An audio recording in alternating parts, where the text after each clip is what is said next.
اعوذ باللہ من الشیطان الرجیم بسم اللہ الرحمن الرحیم رب اشرح لی صدری ویسر لی امری واحلل عقدۃ من لسانی یفقہوا قولی۔ عزیز دوستو، ساتھیو، بزرگو، یہ قصص انبیاء سیریز کا 7واں قصہ ہے جو کہ حضرت لوط علیہ السلام کے بارے میں ہے۔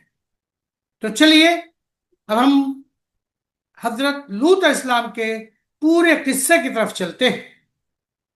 سورہ الاعراف، سورہ نمبر 7، آیت نمبر 80 سے 84 کا ترجمہ۔ اور ہم نے لوط علیہ السلام کو بھیجا جبکہ انہوں نے اپنی قوم سے فرمایا کہ تم ایسا فحش کام کرتے ہو جس کو تم سے پہلے کسی نے دنیا جہان والوں میں سے نہیں کیا۔ تم مردوں کے ساتھ بھی شیوت رانی کرتے ہو، عورتوں کو چھوڑ کر، بلکہ تم حد سے گزر گئے ہو۔ اور ان کی قوم سے کوئی جواب نہ بن پڑا بجز اس کے کہ آپس میں کہنے لگے کہ ان لوگوں کو تم اپنی بستی سے نکال دو، یہ لوگ بڑے پاک صاف بنتے ہیں۔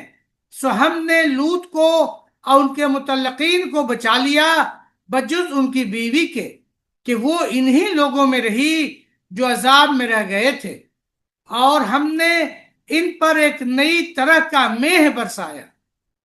دیکھ تو صحیح ان مجرموں کا انجام کیسا ہوا۔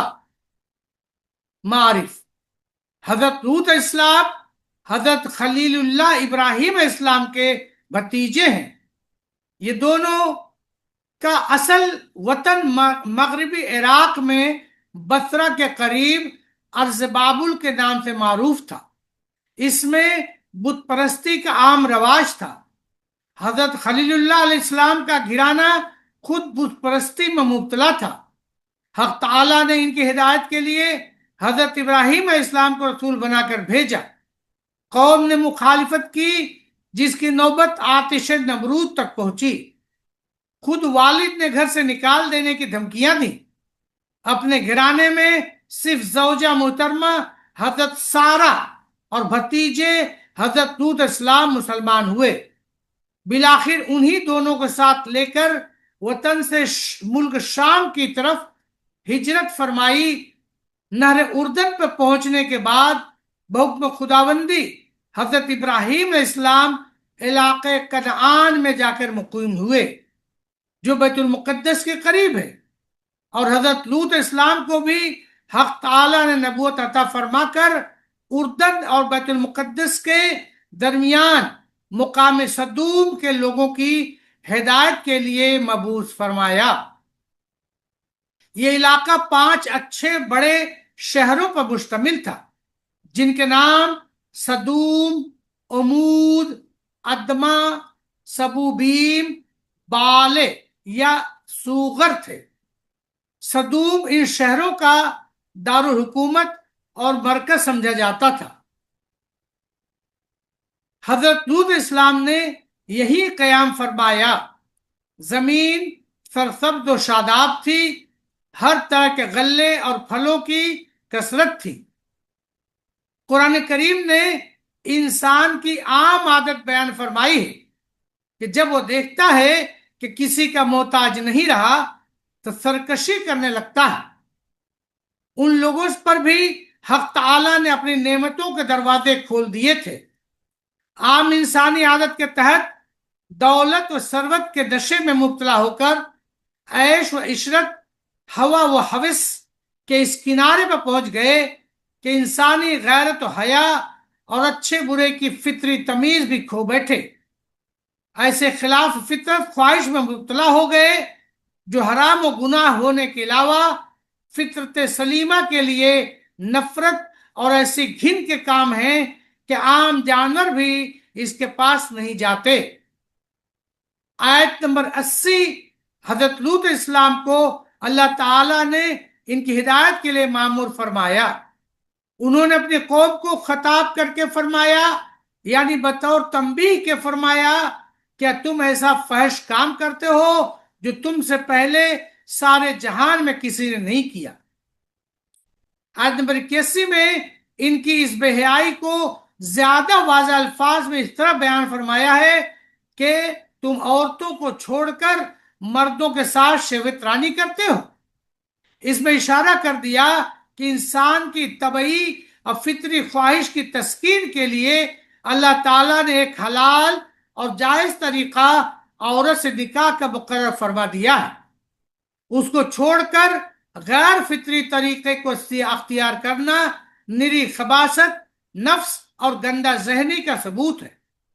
پھر آگے فرمایا، تم ایسی قوم ہو جو حد انسانیت سے گزر گئی ہے، یعنی تمہارا اصل مرض یہ ہے کہ تم ہر ایک میں اس حد سے نکل جاتے ہو۔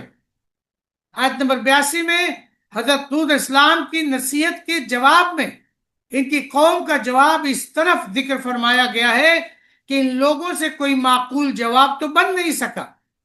ضد میں آ کر آپس میں کہنے لگے کہ یہ لوگ بڑی پاکی اور صفائی کے مدعی ہیں، ان کا علاج یہ ہے کہ ان کو اپنی بستی سے نکال دو۔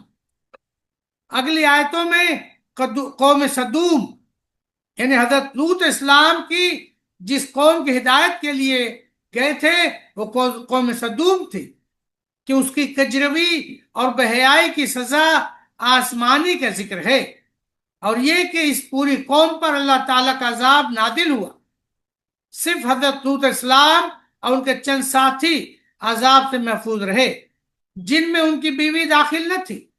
اللہ تعالیٰ نے عذاب سے بچانے کے لیے حضرت لوط اسلام کو حکم دے دیا کہ بیوی کی سوا دوسرے متعلقین کو لے کر آخر رات میں اس بستی سے نکل جائیں، جو بستی والوں پر فوراً عذاب آ جائے گا۔ بیوی کے متعلق دو روایتیں ہیں، ایک یہ کہ وہ ساتھ چلی ہی نہیں، دوسری یہ کہ کچھ دور تک ساتھ چلی مگر حکم خداوندی کے خلاف پیچھے مڑ کر بستی والوں کا حال دیکھنا چاہتی تھی، تو اس کو عذاب نے پکڑ لیا۔ سورہ ہود سورہ نمبر 11 آیت نمبر 74 سے 83 کا ترجمہ۔ پھر جب ابراہیم علیہ السلام کا وہ خوف زائل ہو گیا اور ان کو خوشی کی خبر ملی تو ہم سے لوط علیہ السلام کے قوم کے بارے میں جدال کرنا شروع کیا۔ واقعی ابراہیم علیہ السلام بڑے حلیم الطبع، رحیم المزاج، رفیق الطبع تھے۔ اے ابراہیم علیہ السلام، اس بات کو جانے دو تمہارے رب کا حکم آ چکا ہے اور ان پر ضرور ایسا عذاب آنے والا ہے جو کسی طرح ہٹنے والا نہیں۔ اور جب ہمارے وہ فرشتے لوط اسلام کے پاس آئے تو لوط اسلام ان کی وجہ سے مغموم ہوئے اور ان کے سبب بہت تنگ دل ہوئے، کہنے لگے کہ آج کا دن بہت بھاری ہے۔ اور ان کی قوم ان کے پاس دوڑی ہوئی آئی اور پہلے سے نامعقول حرکتیں کیا ہی کرتے تھے۔ لوط اسلام فرمانے لگے کہ اے میری قوم، یہ میری بیٹیاں موجود ہیں، وہ تمہارے لیے خاص ہے، سو اللہ سے ڈرو اور میرے مہمانوں میں مجھ کو فضیحت مت کرو۔ کیا تم میں کوئی بھی بلا مانس نہیں؟ وہ لوگ کہنے لگے کہ آپ کو معلوم ہے کہ ہم کو آپ کی ان بیٹیوں کی کوئی ضرورت نہیں، اور آپ کو تو معلوم ہے جو ہمارا مطلب ہے۔ لوط اسلام فرمانے لگے کیا خوب ہوتا اگر میرا تم پر کچھ زور چلتا یا کسی مضبوط پائے کی پناہ پکڑتا۔ فرشتے کہنے لگے کہ اے لوط علیہ السلام، ہم تو آپ کے رب کے بھیجے ہوئے ہیں، آپ تک ہرگز ان کی رسائی نہیں ہوگی، سو آپ رات کے کسی حصے میں اپنے گھر والوں کو لے کر چلے جائیے، اور تم میں سے کوئی پیچھے مڑ کر بھی نہ دیکھے، ہاں مگر آپ کی بیوی، اس پر بھی وہی آفت آنے والی ہے اور لوگوں پر آئے گی۔ ان کے عذاب کے وعدے کا وقت صبح کا ہے، کیا صبح کا وقت قریب نہیں؟ تو جب ہمارا حکم آ پہنچا تو ہم نے اس زمین کو اوپر کا تختہ تو نیچے کر دیا اور اس زمین پر کنکر کے پتھر برسانا شروع کیے جو لگاتار گر رہے تھے، جن پر آپ کے رب کے پاس خاص نشان بھی تھا، اور یہ بستیاں ان ظالموں سے کچھ دور نہیں۔ معارف۔ حضرت لوط اسلام کی قوم کافر ہونے کے علاوہ ایک ایسی خبیث بدکاری اور بے حیائی میں مبتلا تھی جو دنیا میں کبھی پہلے نہ پائی گئی تھی، جس سے جنگل کے جانور بھی نفرت کرتے ہیں کہ مرد مرد سے منہ کالا کرے، جس کا وبال وہ عذاب عام بدکاری سے بدر جہاں زیادہ ہے۔ اسی لیے اس قوم پر ایسا شدید عذاب آیا جو عام بے حیائی اور بدکاری کرنے والوں پر کبھی نہیں آیا۔ حضرت لوط اسلام کا واقعہ جو ان آیات میں مذکور ہے اس طرح ہے کہ اللہ تعالیٰ نے اپنے چند فرشتے، جن میں جبرائیل امین بھی شامل تھے، اس قوم کو عذاب نازل کرنے کے لیے بھیجے، جو پہلے حضرت ابراہیم اسلام کے یہاں فلسطین پہنچے۔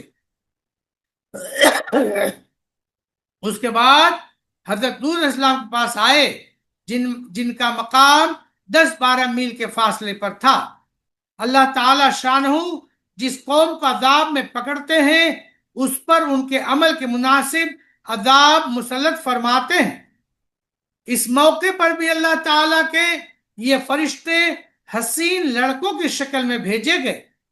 جب وہ حضرت لوط اسلام کے گھر پہنچے تو ان کی شکل انسانی دیکھ کر انہوں نے بھی مہمان سمجھا، اور اس وقت وہ سخت فکر و غم میں مبتلا ہو گئے کہ مہمانوں کی مہمانی نہ کی جائے تو یہ شان پیغمبری کے خلاف ہے، اور اگر ان کو مہمان بنایا جاتا ہے تو اپنی قوم کی خباثت معلوم ہے، اس کا خطرہ ہے کہ وہ مکان پر چڑھائیں اور ان مہمانوں کو اذیت پہنچائیں اور وہ ان کو مدافعت نہ کر سکیں، اور دل میں کہنے لگے کہ آج بڑی سخت مصیبت کا دن ہے۔ حضرت لوط اسلام جیسے مقبول اور برگزیدہ پیغمبر کے گھر میں ان کی بیوی کافر سے ملتی اور حضرت لوط اسلام کی مخالفت کرتی تھی۔ جب یہ محترم مہمان حسین لڑکوں کی شکل میں حضرت لوط اسلام کے گھر میں مقیم ہوئے تو ان کی بیوی نے ان کی قوم کے اوباش لڑکوں کو خبر کر دی کہ آج ہمارے گھر میں اس طرح کے مہمان آئے ہیں۔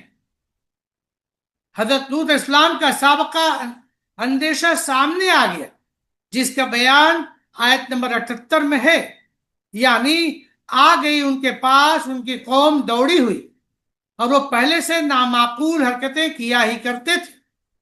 حضرت لوط اسلام نے جب دیکھا کہ ان کی مدافعت مشکل ہے تو ان کو شر سے باز رکھنے کے لیے فرمایا کہ تم اس شر و فساد سے باز آ جاؤ تو میں اپنی لڑکیاں تمہارے سرداروں کے نکاح میں دے دوں گا۔ اس زمانے میں مسلمان لڑکی کا نکاح کافر سے جائز تھا۔ پھر لوط اسلام نے ان کو خدا تعالیٰ کے عذاب سے ڈرنے کے لیے فرمایا اور عاجزانہ درخواست کی، مجھ کو میرے مہمانوں کے متعلق رسوا نہ کرو، کیا تم میں ایک بھی بھلا مانس اور شریف آدمی نہیں جو میری فریاد سنے؟ مگر وہاں شرافت و انسانیت کا کوئی اثر کسی میں باقی نہ تھا۔ سب نے جواب میں کہا، یعنی آپ جانتے ہیں کہ ہمیں آپ کی لڑکیوں کی ضرورت نہیں، ہم جو چاہتے ہیں وہ آپ کو معلوم ہے۔ اس وقت ہر طرح سے عاجز ہو کر حضرت لوط اسلام کی زبان پر ایک کلمہ آیا، کاش مجھ میں اتنی قوت ہوتی کہ میں اس پوری قوم کا خود مقابلہ کر سکتا، یا پھر کوئی جتھا اور جماعت ہوتی جو مجھے ان ظالموں کے ہاتھ سے نجات دلاتی۔ فرشتوں نے حضرت لوط اسلام کا اضطراب دیکھ کر بات کھول دی اور کہا کہ گھبرائیے نہیں، آپ کی جماعت بڑی قوی اور مضبوط ہے، ہم اللہ کے فرشتے ہیں، ان کے قابو میں آنے والے نہیں، ان پر عذاب واقع کرنے کے لیے آئے ہیں۔ حضرت عبداللہ بن عباس رضی اللہ تعالیٰ عنہ سے منقول ہے کہ اس واقعے میں جب قوم لوط ان کے گھر پر چڑھائی تو حضرت لوط اسلام نے اپنے گھر کا دروازہ بند کر لیا تھا، اور یہ گفتگو اس شریر قوم سے پس پردہ ہو رہی تھی۔ فرشتے بھی مکان کے اندر تھے۔ ان لوگوں نے دیوار پھاند کر اندر گھسنے کا اور دروازہ توڑنے کا ارادہ کیا۔ اس پر حضرت لوط اسلام کی زبان پر یہ کلمات آئے۔ جب فرشتوں نے حضرت لوط اسلام کا یہ اضطراب دیکھا تو حقیقت کھول دی اور کہہ دیا کہ آپ دروازہ کھول دیں، اب ہم ان کو عذاب کا مزہ چکھاتے ہیں۔ دروازہ کھولا تو حضرت جبرائیل امین نے اپنے پر کا اشارہ ان کی آنکھوں کی طرف کیا، جس سے سب اندھے ہو گئے اور بھاگنے لگے۔ اس وقت فرشتوں نے بحکم ربانی حضرت لوط اسلام کو کہا، آپ رات کے آخری حصے میں اپنے اہل و عیال کو لے کر یہاں سے نکل جائیے اور ہدایت کر دیجئے کہ ان میں سے کوئی پیچھے مڑ کر نہ دیکھے بجد آپ کی بیوی کے، کیونکہ اس پر تو وہی عذاب پڑنے والا ہے جو قوم پر پڑے گا۔ فرشتوں نے یہ بھی بتلا دیا کہ ان پر صبح ہوتے ہی عذاب آ جائے گا۔ حضرت لوط اسلام نے فرمایا کہ میں چاہتا ہوں کہ اور بھی جلد عذاب آ جائے۔ اس پر فرشتوں نے کہا، صبح تک کچھ دور نہیں، ہوا ہی چاہتی ہے۔